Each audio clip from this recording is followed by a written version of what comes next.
بۆیە فێربوونی علم پێویستی بە سەبر و ئارامگرتن هەیە.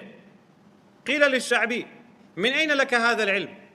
بإمام الشعبي أنت أعم علمت لك دەستخست. قال ببكور كبكور الغراب. وتی بەیانیان لەگەڵ قەلە ڕەشە لە ماڵ دەرەچوون. اللهم بارك لأمتي في بكورها. خوای بەرەکەت خەرە کاروباری ئومەتەکەم لە سەرەتای ڕۆژە لە بەرە بەیاندا. ئیشی ئەو کاتە بەڕەکەتی تێیە، تەڵەبی علم لەو کاتە پیرۆزە. بەڵام بەداخەوە ئێستا ئەوە لە وڵاتی خۆمان نەماوە. بەڕەکەت لەوێنەدایە. لە علم، لە تیجارەت، لە بازرگانی، لە کار و کاسبی، حتى لە جیهاد. حتى لە جیهادیشدا. پێغەمبەری خوا صلی الله عليه وسلم دوای نوێژی بەیانی هێرشیە برد. والعاديات ضبحا فالموريات قدحا. تاوكو أروات لا سياق آياتكان والمغيرات صبحا لبربيان دا خلا كتي تسريان زانيان دلين أو آيات آماجي بو أوي كوا هيرج بردنا سر دجمن لبربيانا سركوتني بو بدزيت. بويا إنساني مسلمان أجر بيه فير ببه با بيانيان زو فير ببيت هاولي فير بون بدات ببكور كبكور الغراب وبرحلة كرحلة الجمال. سفرم كردو وكو وشتر شوان كولنا دارا بيوتري سفينة الصحراء حسب ما ندوبون ناكا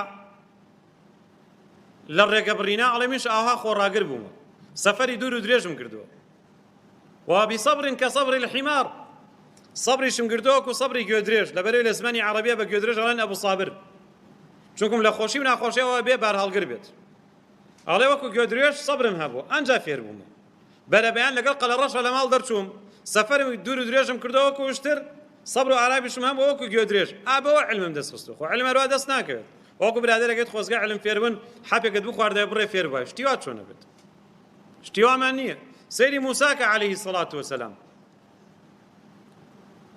قال لفتاه بخزمت كاركيله آتنا غداءنا أو نانين يورومان بوبينا كسك داوينانك يعني برسيتي موسى عليه السلام بو قوري وبو رزوا خواهي قورت توراتي بدستي خوي بو نسيوه وكلمه ربه پروردگاری قصي لقلا كردوه وكان عند الله وجيها لا يخواب بريز بوه لقلا وجدات شيء بطلب علم كأزاني كسك لأمشار ذات رهية شيء ولا أو سفرك قال آتنا غداءنا أو خواردني ورومان بوبينا لقد لقينا من سفرنا هذا نصبا ألم سفريت شي مندوبون بوينا موسى سفرك بطلب علم وما عندوش نصبا يعني تعبا سفري كردوا برسي بوا تينيوشي بوا بتبع علم الدسكوي أبي أمانات بيتري أبي غريبي سفر مندوبون نداري برسيتي همو أمانات بيتري